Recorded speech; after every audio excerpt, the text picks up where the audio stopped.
Hello guys, hello Earth Signs, Gemini, Libra, and Aquarius. Welcome dito sa aking channel, Kapalaran 888, Earth Signs, Gemini, Libra, and Aquarius. Ano bang messages na gustong iparating sa inyo ng baraha sa araw na ito? April 1,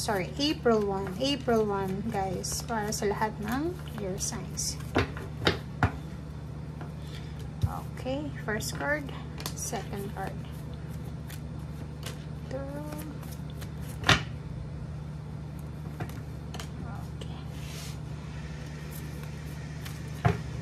Okay.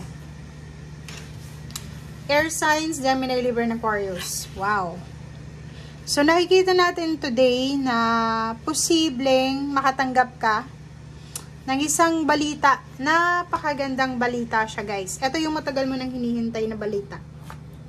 Nasa 7 ka na eh. Parang ang tagal-tagal mo na. Marami ka nang sinayang dito na oras ng paghihintay. It's either travel siya. Okay? So, ang good news na to is pwedeng kontrata, plane ticket, visa, kung ikaw ay pupunta ng ibang bansa, air signs. Paglilipat bahay, paglilipat ng trabaho, changes. Ito yung good news na to. Diba? Pangalawa is, if may kaso ka, like may kaso kang kinakaharap, posibleng makuha mo yung hustisya ngayong araw na ito. Or sa araw na ito, darating yung, kumbaga, yung justice para sa'yo. Okay?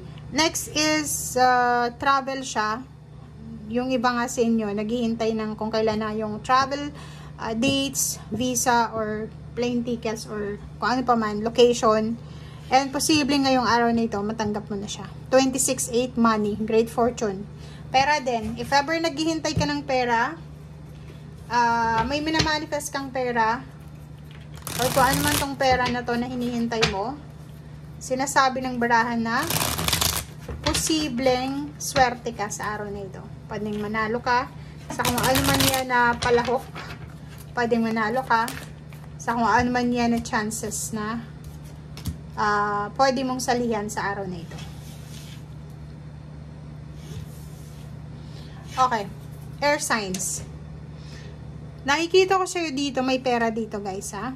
Mag-iingat ka, kasi may pera dito, eh. May perang involved. Pwedeng makatanggap ka sa araw na ito ng unexpected na pera talaga. Pwedeng nagta-travel ka.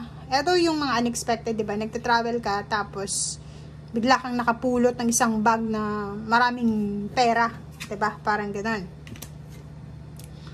Mag-iingat ka, kasi hindi mo alam kung kaninong pera yan. Okay? So, if ganyan yung scenario mo sa araw na ito, ingat ka. Ang una mong gagawin, judication, justice, dalhin mo sa police, diba? Para sabihin na, ito, naiwan doon sa bus station, sa airplane, or sa airport, parang gano'n. And, huwag tayong, parang, yung unexpected kasi, guys, unexpected na windfall siya ng money. Diba? Ano yung unang mong magiging reaction? Siyempre, diba? Kung sobrang needed mo yung pera, pwede kang matempt na, ay, gagalawin ko to. Pero pag hindi mo naman, alam mo na kasalanan yon, siyempre, bibigay mo sa pulis. So, eto lang na 3 of Cups. Sinasabi ng baraha sa'yo na, what if nakatanggap ka ng pera? Or what if nakapulot ka ng pera, tapos wala ka pang pera para sa okasyon na darating? Ano yung gagawin mo? Ikikip mo ba siya? Or dadalhin mo siya sa otoridad? So, yan yung sinasabi ng baraha sa'yo ngayon. Kaloka. O, diba? May pera talagang parating sa'yo. Perang parating, o. Balance, ganun din, Nakikita ko sa'yo dito, maraming paraan, maraming ways kung paano ka makakatanggap ng pera. Unang-una, trabaho. May mag-o-offer sa'yo ng trabaho. Pangalawa, may magbabayad ng utang sa'yo. Or pwedeng may magpapahiram sa'yo ng pera.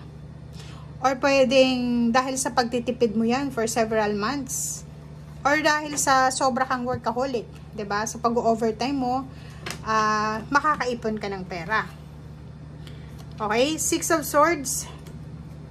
And then, nakikita ko sa'yo dito guys na may parating ditong pera talaga. Puro pera. May parating na pera sa buhay mo na posibleng maging daan para makalaya ka sa kung ano man ito na problema mo sa usaping pera. Pwedeng ikaw ay, nakikita ko sa'yo dito kasi itong change, taka itong Six of Swords, isa lang yung sinasabi. Gusto mong lumipat ng lugar, gusto mong lumipat ng, naghahanap ka ng stability, gusto mong makuha kung saan ka nararapat. Yung iba sa inyo dyan, naghahanap ng bansa kung saan kayo magsisimula.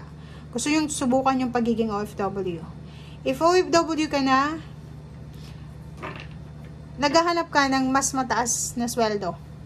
Naghahanap ka ng ibang employer or ibang company or ibang bansa or ibang lugar. Nakikita ko rin sa'yo dito na isa sa pwedeng mangyari dito is relationship. Pwedeng may kausap ka sa social media na ibang lahi. And isa sa pwedeng maging dahilan kung paano ka makakaalis sa lugar mo ngayon is through, dahil dito sa Knight of Cups, dahil dito sa love life, dahil posibleng dalhin ka niya doon sa bansa niya, or posibleng yayain ka niya para mag-relocate, or kung ano pa man. May iba din dito na may paparating na relationship or love life, pero hindi pa rin sila nakaka-move on sa kanilang ex, sa kanilang past. So, dito sa Five of Pentacles, nakikita ko sa'yo dito na